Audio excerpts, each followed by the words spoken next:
நான் தான் சவுதி முருகன். இப்போ எனக்கு ஓனர் என்ன வேலை கொடுத்துருக்காங்கன்னா, பேரிச்சம்பழம் மரத்தில் உள்ள அந்த மட்டைலாம் இருக்குது, ஓகேங்களா. பேரிச்சம்பழம் வந்து அறுவடை செஞ்ச பிறகு அதில் ஒரு மட்டை குருத்து இருக்கும். அந்த குருத்தெல்லாம் கட் பண்ண சொல்லியிருக்கிறாங்க. பாருங்கள், காட்டுறேன். இது ஏணி கொடுத்துருக்காங்க. அந்த ஏணியில் ஏறி இந்த மட்டையோட பிக்கணும், ஓகேவா. ஏன்னா இன்னும் 2-3 மாதத்தில் வந்து திருப்பி இதில் பேரிச்சம்பழம் காய்க்கும், ஓகேங்களா. எந்த மட்டைன்னா பாருங்க, இந்த மட்டையெல்லாம் ஒடிச்சு விடணும், ஆட்டி பிடுங்கி விடணும். இந்த மட்டைலாம் பாருங்கள், காட்டுறேன், தெரியுதுங்களா. பாருங்கள், இதில் பார்த்து செய்யணும். இவருங்க முள்ளெல்லாம் இருக்குது பார்த்தீங்களா.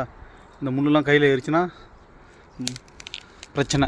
பாருங்கள், இந்த மாதிரி ஆட்டி எல்லாத்தையும் பிடுங்கணுமா. பாருங்கள், வரவே மாட்டேங்குது. இதை பிடுங்குன்னு சொல்கிறாங்க.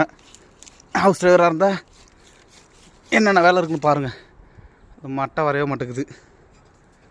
பாருங்கள், இந்த மட்டையை வைக்கலாமா பார்ப்போம். பாருங்கள், இதை மாதிரி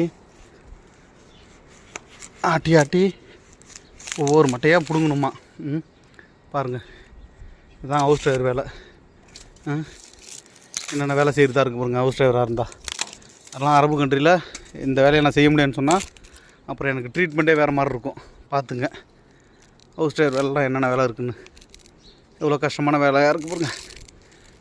ஒரு 5 மரம் இருக்குது எங்கள் ஓனர் வீட்டில். பாருங்கள், இந்த மட்டையெல்லாம் பிச்சா தான் அடுத்த முறை வந்து இந்த குருத்துலேருந்து தான் பேரிச்சம்பழம் காய்க்கும், சரிங்களா.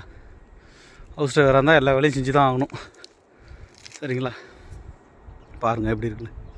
இந்த வீடியோ பிடிச்சிருந்தா லைக் பண்ணுங்கள், ஷேர் பண்ணுங்கள், கமெண்ட் பண்ணுங்கள். நம்ம சவுதி முருகன் சேனலை சப்ஸ்கிரைப் பண்ணுங்கள்.